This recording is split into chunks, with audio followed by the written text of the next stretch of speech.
Queridos irmãos, bom dia, a graça e a paz do Senhor possa alcançar cada um dos nossos corações, das nossas famílias, amém? Vamos abrir a palavra do Senhor no livro de Êxodo, no capítulo de número 4, versos 24, 25 e 26. Êxodo 4, versos 25, Êxodo 4, de 24 a 26. Estando Moisés no caminho, assim diz a palavra do Senhor, estando Moisés no caminho, numa estalagem, encontrou o Senhor e o quis matar. Então Zípora tomou uma pedra aguda, cortou o prepúcio de seu filho, lançou-o aos pés de Moisés e lhe disse: sem dúvida, tu és para mim esposo sanguinário. Assim o Senhor o deixou. Ela disse: esposo sanguinário, por causa da circuncisão. Senhor, nós te agradecemos a alegria de estarmos juntos aqui nessa manhã e nossos corações estão abertos para ouvir a tua voz. Fala conosco, em nome de Jesus. Amém. Meus queridos, um dos personagens da Bíblia, que quem conhece um pouquinho de Bíblia, tem um carinho todo especial, é esse, não é? Moisés. Personagem marcante na história do povo de Deus no Antigo Testamento. Ele entrou para a história, ou passou para a história da nação de Israel como o grande libertador que tirou o povo do Egito e levou em direção à terra prometida. Ele certamente é o maior profeta do Antigo Testamento e é um tipo de Jesus Cristo. Olhar para Moisés, a gente já percebe vislumbres da pessoa de Jesus que viria no futuro. Ele foi conhecido, se tornou muito conhecido pela sua mansidão. Acho que todos nós faríamos bem em nos espelhar naquilo que Deus fez no coração de Moisés, tornando um homem manso. Era Moisés muito manso, mais que todos os homens que havia sobre a terra. Já pensou? Que responsabilidade, está em Números 12, 13. Também Moisés foi considerado um homem fiel a Deus. E também no mesmo capítulo de Números 12, verso 7, o Senhor diz: não é assim com o meu servo Moisés, que é fiel em toda a minha casa. Também Moisés foi conhecido como um homem de fé, a ponto de figurar na galeria dos heróis da fé. Pela fé, em Hebreus 11, 24, pela fé Moisés, homem já feito, recusou ser chamado filho da filha de Faraó. No verso 27 também deste capítulo de Hebreus, pela fé ele abandonou o Egito. No verso 28, pela fé ele celebrou a Páscoa e o derramamento do sangue, ali um pouquinho antes do Êxodo. Mas mesmo esse herói da fé, mesmo esse herói da Bíblia, ele continuava sendo um pecador. E a Bíblia não encobre os pecados dos heróis bíblicos, porque, na verdade, se havia coisas boas na vida dessas pessoas, era porque a graça de Deus estava agindo neles, apesar dos seus pecados, apesar da sua condição humana de pecadores, que é a mesma situação em que nós vivemos. Na verdade, de fato, o verdadeiro herói da Bíblia é Jesus Cristo. Todos os demais são dependentes da graça de Jesus para terem se tornado naquilo que se tornaram. E por ser um pecador, a gente percebe as fraquezas de Moisés no texto bíblico. Ele, quando foi chamado por Deus para libertar o povo, mesmo tendo sido educado em toda a ciência dos egípcios, ele se intimidou, ou ele ficou intimidado, e ele falou: eu nunca fui eloquente, eu sou pesado de boca, pesado de língua, apesar de toda a sua formação de alto nível que ele tinha recebido, mas mostra a sua insegurança diante da responsabilidade que Deus lhe deu. Um outro episódio que marcou muito negativamente também a vida de Moisés foi quando Deus disse para ele falar com a pedra, para que da pedra o povo fosse saciado no deserto com água. Ele bateu na pedra, irado, desobedecendo a orientação de Deus e com raiva no coração. Veja que carregar 3 milhões de pessoas nas costas, reclamando e murmurando por pelo menos umas 14 vezes no deserto. Tem hora que até o homem mais manso da terra perde a linha, né? E ele perdeu a linha e perdeu a chance de entrar na terra prometida por causa disso. Mas um outro episódio que mostra também a pecaminosidade, a condição humana caída de Moisés, um episódio muito menos conhecido e muito mais intrigante é esse que nós acabamos de ler. Nessa passagem, nós vemos Moisés recebendo um apelido da sua esposa, indignada com ele. Moisés, você é um marido sanguinário. Moisés, o sanguinário. Uma passagem obscura essa das Escrituras, de difícil trato, de difícil compreensão, mas ela foi inspirada pelo Espírito Santo de Deus, não está aqui por acaso, né? Tudo que está na Bíblia tem um propósito e, no final das contas, aponta para a pessoa de Jesus Cristo também. Essa passagem ou esse episódio em que Moisés é intitulado de marido sanguinário, ela nos traz uma lição muito importante. E a lição principal dessa passagem tem a ver com o valor da circuncisão no Antigo Testamento. E, por consequência, tem a ver com o valor do batismo infantil a partir do Novo Testamento e chegando até os nossos dias. Se eu pudesse aqui resumir o que essa passagem está nos ensinando, eu diria que nós devemos dar demonstrações práticas do quanto nós valorizamos a aliança de Deus conosco e com a nossa família. É disso que se trata essa passagem. O que acontece aqui é que Moisés, depois que ele fugiu do Egito, aos 40 anos de idade, ele casa com uma midianita, filha de Reuel. Reuel era um sacerdote pagão. Ele morava, portanto, em Midian. Os midianitas são árabes descendentes de Abraão, por meio da sua relação com uma de suas concubinas. Então, eles são aparentados. E Moisés, então, casa com essa midianita chamada Zípora. O seu pai era um sacerdote pagão, como eu disse. Eles tiveram 2 filhos, chamados Gerson e Eliezer. E um dia lá, Moisés no deserto, ele tem aquela visão, que é símbolo, inclusive, da denominação presbiteriana, né? Nós estamos comemorando essa semana 165 anos da Igreja Presbiteriana do Brasil, e hoje à noite, 64 anos da nossa igreja, e a logomarca da Igreja Presbiteriana do Brasil, para os mais novos aí que estão chegando, é essa sarça, ou esse arbusto incandescente, que não virava cinza, não era consumido pelo fogo. E Moisés, então, foi ali chamado, ele ouve a voz de Deus, e ele é chamado, então, para libertar o seu povo, e ele responde para Deus, obrigado, Senhor, mas eu não sou capaz, eu não tenho condições, e a gente sabe o que aconteceu. Deus não se deu por vencido, Deus insistiu com ele, e disse que ele não tinha opção, que ele teria que ir, mas fez promessas para encorajá-lo a aceitar aquela missão que ele estava recebendo. E lá foi Moisés, então, pelo caminho, saindo de Midian, que fica ali mais ao sul da Palestina, e caminhando para o norte ali, para o Egito. E no meio do caminho, eles encontram uma hospedaria, e eles se hospedam ali. Eles vão para aquela estalagem, e ali é que acontece esse episódio inusitado na vida de Moisés. Deus quis matar Moisés. Mas espera aí, Deus acabou de chamar o rapaz para fazer a missão dele, e agora Deus quer matar Moisés? O que aconteceu no meio do caminho que desperta, né, a ira de Deus, a justa ira de Deus? Quando Deus faz esse tipo de coisa, meus irmãos, Deus é Deus. Deus é bom, Ele é santo, Ele é justo. Se Ele queria matar Moisés, é porque Moisés tinha dado motivo para isso, na justiça de Deus, naquilo que Deus havia determinado para Moisés e para o seu povo.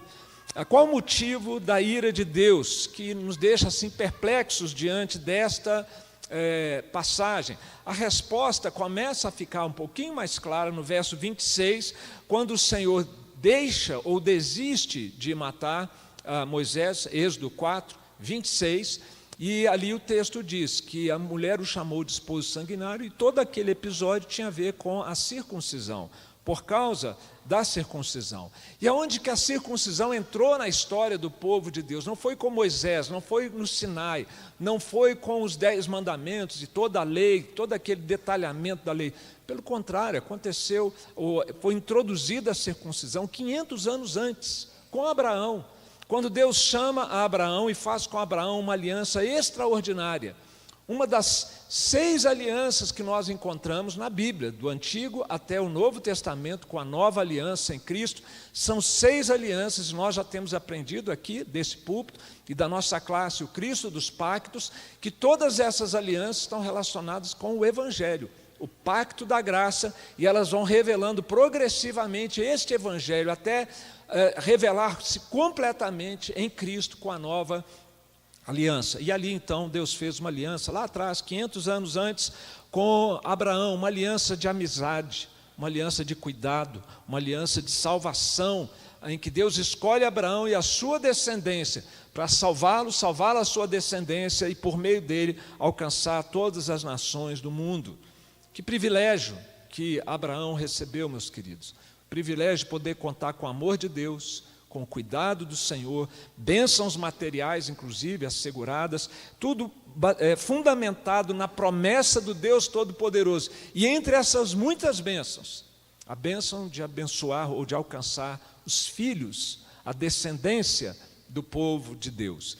Tudo começou então quando Abraão tinha 99 anos de idade, o Senhor se apresentou a ele, o chamou, disse: farei uma aliança com você. E em Gênesis 17, 7, Deus deixa muito claro como é que as coisas iam acontecer.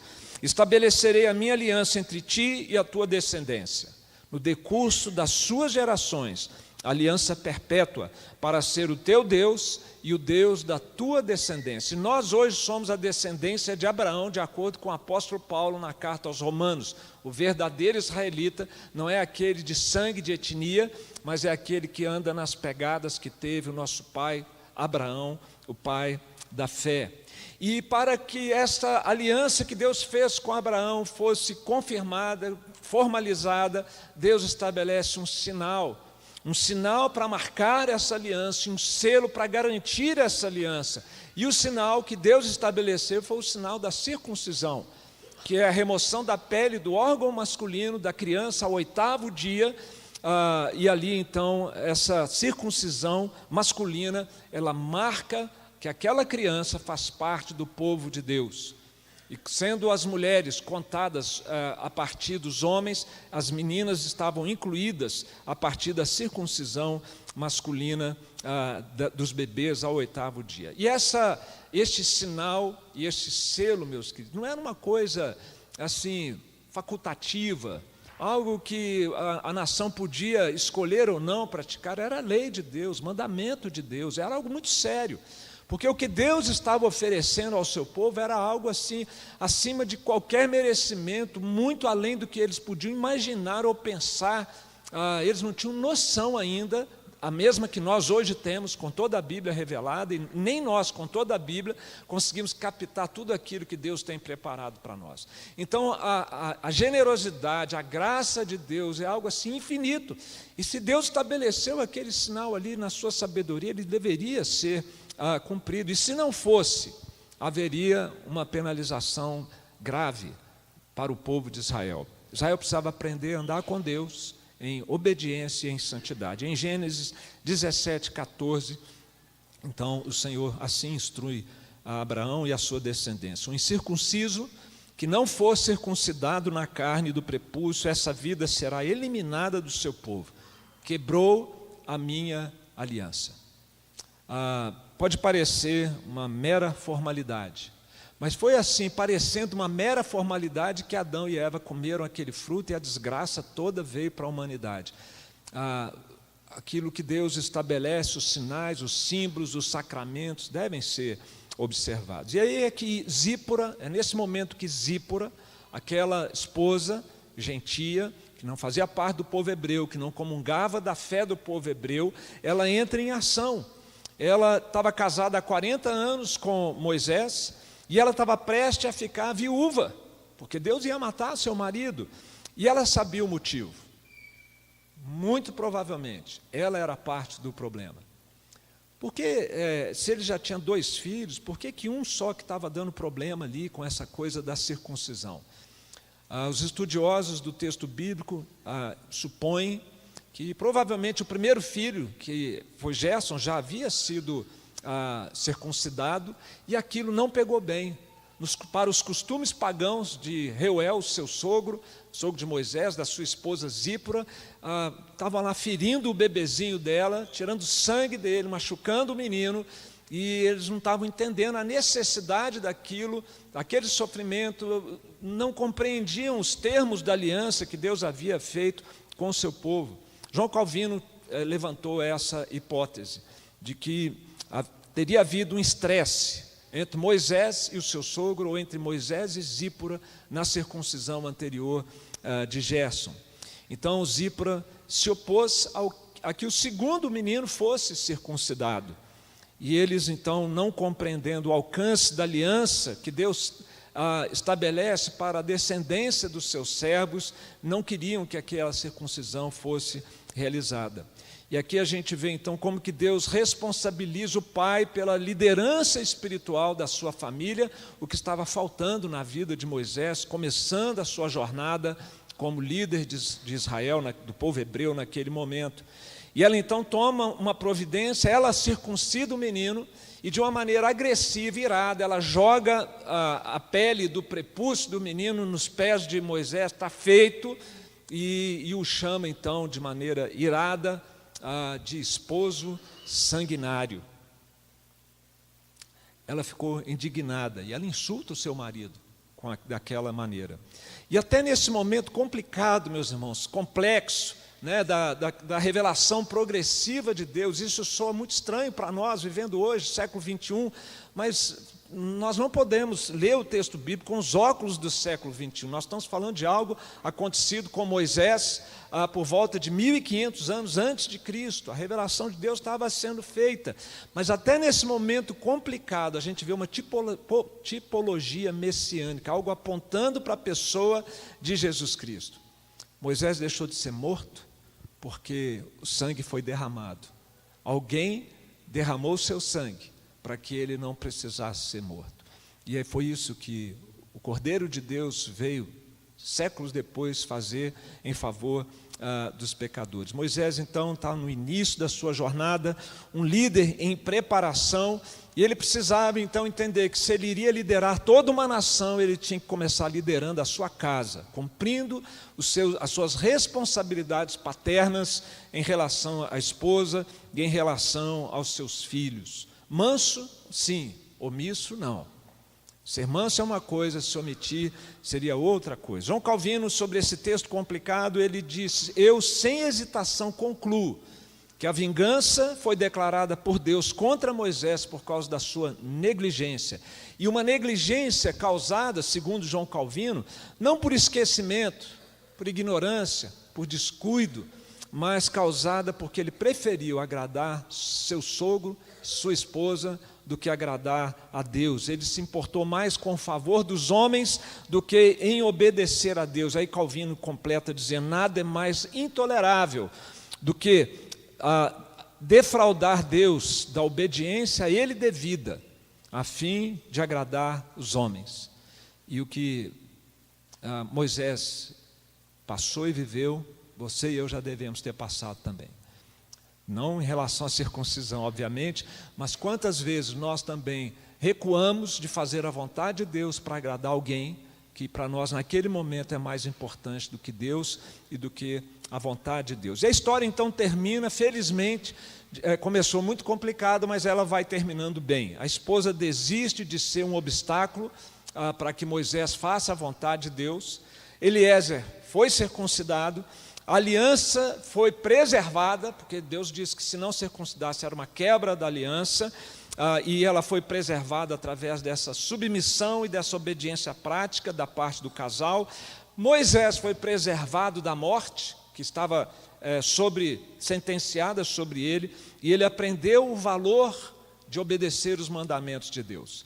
Agora, imagine aqui comigo, Moisés foi o maior legislador da nação de Israel. Foi ele que desceu lá do monte com as 2 tábuas, os 10 mandamentos, depois vai detalhar todo o sistema cerimonial, toda a lei civil da nação. Imagine se ele não aprende desde o começo que a lei de Deus tem que ser obedecida. Era uma lição necessária e importante para eles. Meus irmãos, o episódio ele é estranho, ele é um tanto quanto obscuro, né, na palavra de Deus. Mas veja que mesmo num episódio assim, Deus fala conosco, apontando para a pessoa e para o sacrifício de Jesus Cristo. Nós devemos, então, dar demonstrações práticas, como foi requerido de Moisés e Zípora, de quanto nós valorizamos a aliança de Deus conosco e a aliança de Deus com a nossa família. O batismo infantil está para a igreja, assim como a circuncisão está para o povo de Israel. Essa é a convicção do povo de Deus, que abraça a fé reformada. Sean Michael Lucas, no livro sobre o povo presbiteriano e a doutrina presbiteriana, ele resume isso com muita sabedoria quando ele diz: não existem na Bíblia 2 histórias ou 2 religiões na Bíblia. Uma história para Israel e uma história para a igreja. Não, é uma história só e uma religião só do povo de Deus ao longo de toda a sua existência. E ao longo dessa história, Deus requer do seu povo a adoração e que o povo lhe responda com fé, uma fé obediente. Paulo Anglada, um pastor presbiteriano da região lá de Manaus, já falecido, ele colocou muito bem também quando ele diz que no Antigo e no Novo Testamento nós temos o mesmo Deus, a mesma aliança, o mesmo sangue remidor, simbolizado no Antigo e derramado no Novo, pela pessoa de Jesus, o mesmo propósito espiritual. Qual era o propósito espiritual de Deus para Israel? Ter um povo para si, compartilhar do seu amor e das suas bênçãos com o seu povo. Qual é o propósito espiritual de Deus para com a igreja? O mesmo propósito que nós fomos chamados a esse privilégio, de ter com Deus um relacionamento íntimo como nosso Pai. É o mesmo, não são 2 propósitos diferentes, e o mesmo Espírito Santificador, o Espírito Santo de Deus. Se Moisés acertou em vários momentos, foi porque o Espírito Santo de Deus estava ali capacitando, não era porque ele era bom, era melhor, era mais capaz. Portanto, se o Antigo e o Novo Testamento tratam das mesmas coisas, com os mesmos atores, nós temos uma mesma aliança. E a Bíblia nos diz que o batismo é a circuncisão cristã. O batismo com água ministrado aos adultos e às crianças é a circuncisão cristã. Em Colossenses, no capítulo 2, no verso 11, isso fica muito claro. Colossenses 2, 11, nele, em Cristo, também fostes circuncidados. Você já foi circuncidado, tá? Se você é um crente em Cristo, você já passou pela circuncisão, homens e mulheres, está escrito aí, olha, nele, em Cristo, também fostes circuncidados, não por intermédio de mãos, como Zípora, com a faca de pedra, né, derramando sangue, mas no despojamento do corpo da carne, na crucificação do nosso velho homem, que é o quê?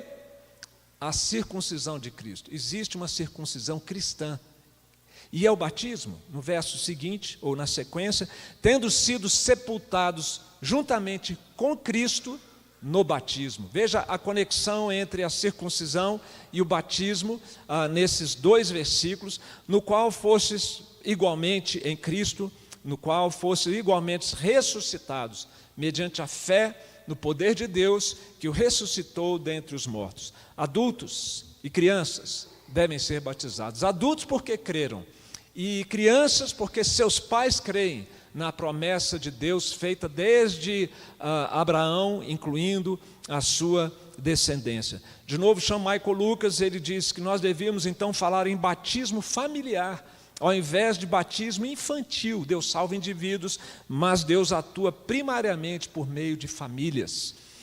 Por isso, queridos, nós devemos dar demonstrações práticas do quanto nós valorizamos a aliança de Deus conosco e com a nossa família. E como valorizar, então, essa aliança? Eu termino aqui com algumas breves aplicações.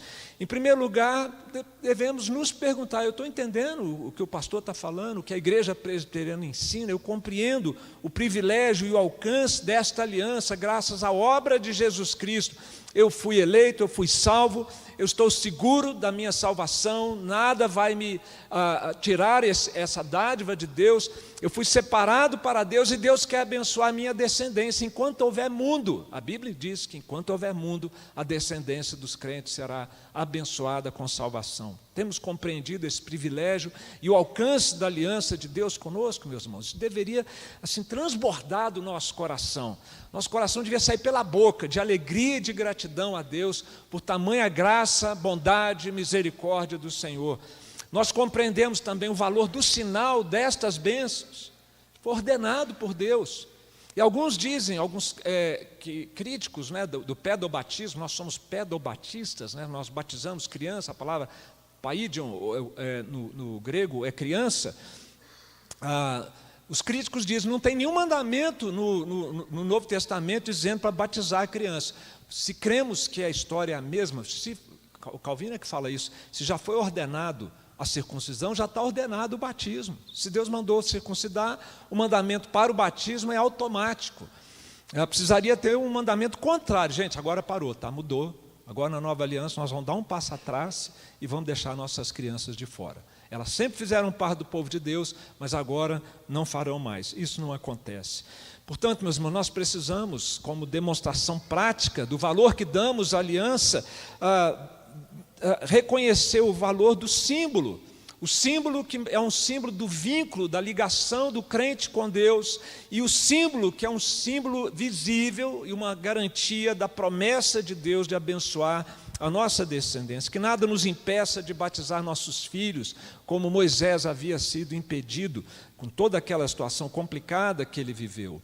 Pai, veja no episódio de Moisés, como que o pai, o homem, tem uma responsabilidade espiritual sobre a sua família. Moisés, para ficar bem, ele se omitiu da sua responsabilidade. Então, pai, conheça a Bíblia, você precisa ler a Bíblia. Um pai, um chefe de família, um crente, membro dessa igreja ou de outra igreja, não pode não ler a Bíblia, não conhecer a palavra de Deus. E nós precisamos conhecer as doutrinas da palavra de Deus.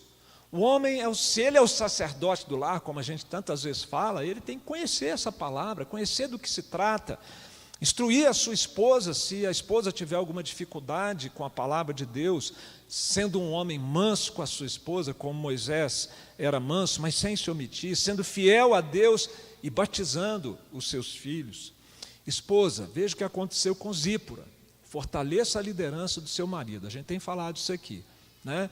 Uma sociedade como a nossa, que prega a anulação masculina, a emasculação da liderança masculina na nossa sociedade, na igreja, na família. Esposa cristã, fortaleça a liderança do seu marido. Não enfraqueça essa liderança, não trabalhe contra a liderança, porque eu já li de uma ex-feminista, ela dizendo que quando o feminismo consegue fazer o que quer com o homem, despreza o homem. Isso é um banana, olha o que virou.